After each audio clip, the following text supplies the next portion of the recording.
Édouard Philippe. Bonjour. Il y a une semaine, il disait qu'il n'avait rien à se reprocher et hier soir, le sénateur et ancien garde des Sceaux Michel Mercier a finalement renoncé à intégrer le Conseil constitutionnel après des soupçons d'emploi fictif de sa fille. C'est vous, le président, qui lui avez demandé de se retirer ? Non, pas du tout. Pas du tout. C'est d'ailleurs, il ne nous appartient pas, et il ne m'appartient certainement pas de formuler une quelconque position dans cette affaire. Le président du Sénat, Gérard Larcher, a une prérogative prévue par la Constitution qui est de nommer un tiers des membres du Conseil constitutionnel. C'est toujours une décision extrêmement importante parce que les membres du Conseil constitutionnel participent à la préservation de la démocratie dans notre pays. Ils ont une mission absolument éminente. Ce sont des sages, ils sont reconnus comme tels. Et évidemment, personne ne viendrait contester l'importance considérable du rôle joué par le Conseil constitutionnel. Il se trouve que le président du Sénat a fait un choix. C'est un choix formulé par le président d'une des assemblées dans le cadre de ses prérogatives constitutionnelles. Vous imaginez bien que je ne vais pas formuler un quelconque avis sur ce choix d'opportunité. Mais il devait encore prêter serment devant le président de la République et l'Élysée avait choisi de reporter cette formalité à la rentrée. C'est un signe déjà. Ensuite, il y a un certain nombre d'éléments qui ont été déterminés par le parquet financier. Là, c'est la justice qui s'exprime. Et pour les mêmes raisons de respect strict de la séparation des pouvoirs et de respect de la Constitution, je n'ai pas d'avis à formuler sur ce sujet. Voilà. En tout cas, comme par hasard, aujourd'hui, les députés votent définitivement la loi sur la moralisation de la vie publique. Je n'en ai pas formulé, mais je me bornerai à dire, parce que ça n'est pas sans importance, me semble-t-il, qu'une fois de plus, on voit combien des pratiques dont je ne me prononce pas sur la légalité de ces pratiques, c'est pas à moi de le faire, mais qui étaient probablement tolérées, peut-être acceptées pendant un temps, ne le sont plus aujourd'hui.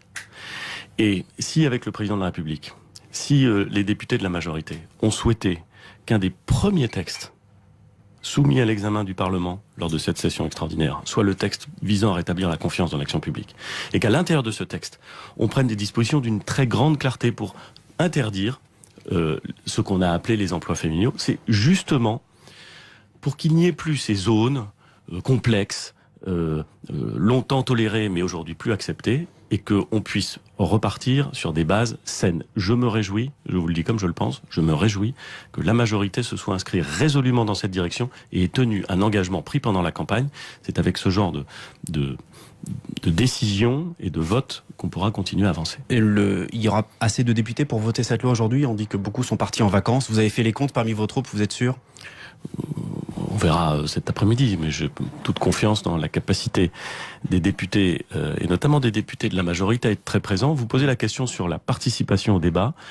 Je trouve que j'ai regardé un petit peu comment s'étaient passées les autres sessions extraordinaires qui avaient été réunies en 2012, en 2007, en 2002 aussi, et que il n'y a pas de précédent d'une participation aussi massive des députés, et notamment des députés de la majorité, aux travaux et à l'ensemble des travaux de la session extraordinaire. Monsieur le Premier ministre, est-ce que dans ce contexte de moralisation... C'est pas sans intérêt ce que je vous dis, parce que j'ai entendu...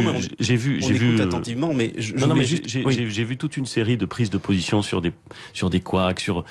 Ce que je sais, c'est que les parlementaires, et notamment les parlementaires de la majorité, ont été extrêmement présents dans l'hémicycle et ont fait avancer des textes dont la portée est considérable pendant cette session extraordinaire. Monsieur le Premier ministre, il faut le saluer. Est-ce que dans ce contexte, les ennuis de la ministre du Travail, Muriel Pénicaud, ne sont pas pour vous une menace ? Je rappelle qu'elle est visée par une enquête pour favoritisme, complicité et recel de favoritisme dans le cadre d'un déplacement d'Emmanuel Macron lorsqu'il était à Bercy. Elle s'est exprimée, Muriel Pénicaud, de façon extrêmement claire et extrêmement ferme sur ces faits et sur la polémique, ou je ne sais pas s'il faut dire la polémique, ou sur l'enquête qui était en cours. Si elle était mise en examen, elle devrait démissionner ?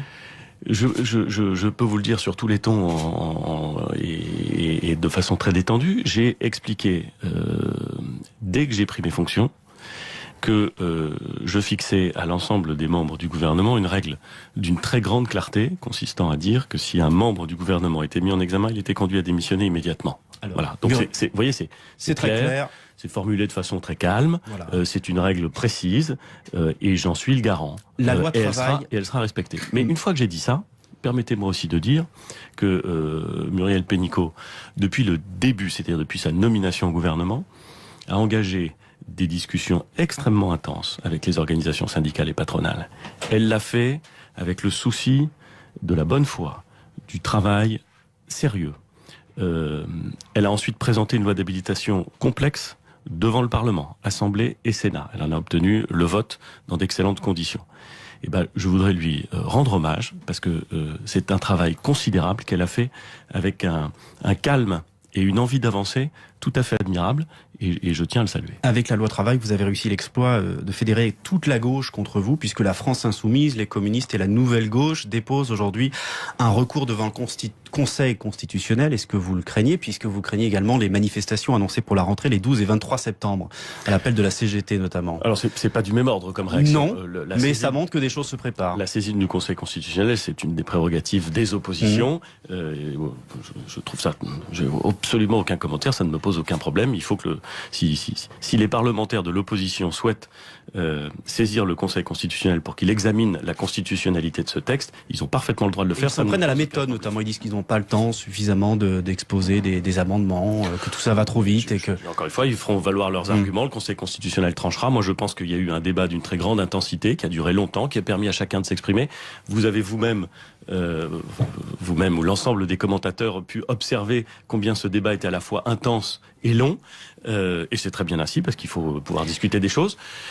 S'agissant des manifestations que vous évoquez à la rentrée, je veux peut-être vous surprendre, moi je suis très attaché à l'ensemble des libertés dans ce pays. À la liberté de penser, à la liberté de s'exprimer, et à la liberté de manifester, qui est une liberté qui est reconnue en France et qui est défendue et préservée. Donc si certains souhaitent exprimer dans la rue de façon pacifique et maîtrisée des positions politiques, il n'appartient pas au Premier ministre ni de l'interdire, ni même de faire en sorte que ce soit un problème. Monsieur le Premier ministre, on en parlait juste avant. Mais, allez-y. Comme je suis attaché à la liberté, je sais aussi que la liberté est toujours encadrée en France, et je pense que les Français, ils ont envie d'avancer. Ils ont envie de mouvement. Je suis pas sûr qu'ils aient envie de blocage. Je pense qu'ils ont envie de mouvement. L'ensemble des dispositions qui seront contenues dans les ordonnances présentées à la fin du mois d'août, le 31, ont été évoquées avec les organisations syndicales et patronales. Avant l'élection présidentielle, le président de la République avait indiqué qu'il prendrait par ordonnance toute une série de mesures visant à atteindre les objectifs qu'il avait lui-même fixés. Ce qui veut dire qu'on est quand même dans une séquence, pardon pour dire ce terme, qui résulte directement d'engagements pris pendant la campagne. Et j'insiste sur ce point, on est dans une situation extrêmement différente de 2016, où une loi avait suscité une très forte controverse. Là, vous avez annoncé la couleur. Parce qu'elle n'avait pas été préparée politiquement. Je le dis parce que je suis attaché à la liberté de manifester, je suis attaché à la liberté d'opinion, mais je suis aussi attaché à la démocratie. On en parlait juste avant, Monsieur le Premier ministre, avec Bénédicte Tassard. C'est l'autre gros chantier de la rentrée, le budget. Vous avez promis le grand écart, à la fois baisser les impôts et faire des économies, 20 milliards d'euros d'économies. Est-ce que vous allez jouer écart, ça va ensemble. Est-ce que vous allez jouer franc jeu? On l'a vu avec l'annulation des crédits affectés aux collectivités territoriales, 300 millions d'euros supprimés pour cette année. Les élus ont pris ça comme une trahison. Là, en l'occurrence, vous n'aviez pas annoncé la couleur. Est-ce que vous nous laissez une minute pour faire la lumière complète sur cette affaire? Écoutez, prenons une minute, à mon avis ça les vaut. Il faut d'abord que nos auditeurs comprennent qu'il y a depuis très longtemps dans l'État une pratique qui s'appelle le gel des crédits. Qu'est-ce que ça veut dire, le gel des crédits? Ça veut dire qu'on vote un budget, c'est formidable, on vote le budget l'année précédente, et puis ensuite quand on commence à le mettre en exécution, on dit dans chaque ministère on va geler tant de crédits. En général, c'est de l'ordre de 6 à 8% des crédits qui ont été faits, on les gèle. Ça veut dire quoi, les geler? Ça veut dire que le ministre n'a pas le droit de les engager. Il les a dans son budget, mais il n'a pas le droit de s'en servir. Pourquoi? Parce qu'on veut garder une petite poire pour la soif et on ne veut pas les engager. On fait ça depuis des années, c'est des dizaines d'années qu'on fait ça. Nous avons, non pas annulé des crédits, nous avons annulé des crédits gelés. Ça veut dire que les crédits en question, ils n'avaient été engagés par personne. Donc on n'a pas arrêté des projets en cours. Alors pourquoi les élus parlent-ils de trahison, de coups de poignard dans le dos? On a tout entendu. Je suis fasciné qu'un certain nombre d'élus socialistes viennent nous reprocher. J'ai entendu le député du SOPT, qui en général connaît bien ces dossiers. Même des élus de droite, le maire de Cannes, David Lisnard. C'est possible. Mais venir nous reprocher d'annuler des crédits qui avaient été gelés, alors que, par exemple, le gouvernement de l'année dernière avait fait exactement la même chose. Il avait annulé des crédits gelés.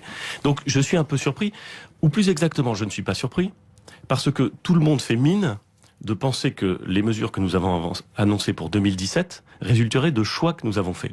La vérité, qui est extrêmement importante, c'est que conformément à l'engagement du président de la République, nous n'avons pas ouvert de loi de finances rectificative en 2017. C'est-à-dire que nous savions que la situation financière n'était pas bonne. Moi, je ne pensais pas qu'elle était aussi mauvaise, mais on savait qu'elle n'était pas bonne. On savait qu'elle n'était pas bonne. C'est un classique de renvoyer au gouvernement précédent. Et au lieu d'équilibrer les sous-estimations volontaires dans les comptes de nos prédécesseurs, par des augmentations d'impôts, nous a dit on ne va pas augmenter en 2017 pour exécuter ce budget, on ne va pas augmenter les impôts. Pourquoi une situation encore plus mauvaise? Pourquoi vous parlez de situation encore plus mauvaise, monsieur le Premier ministre? Écoutez, pourquoi je parle d'une situation encore plus mauvaise que ce que je redoutais?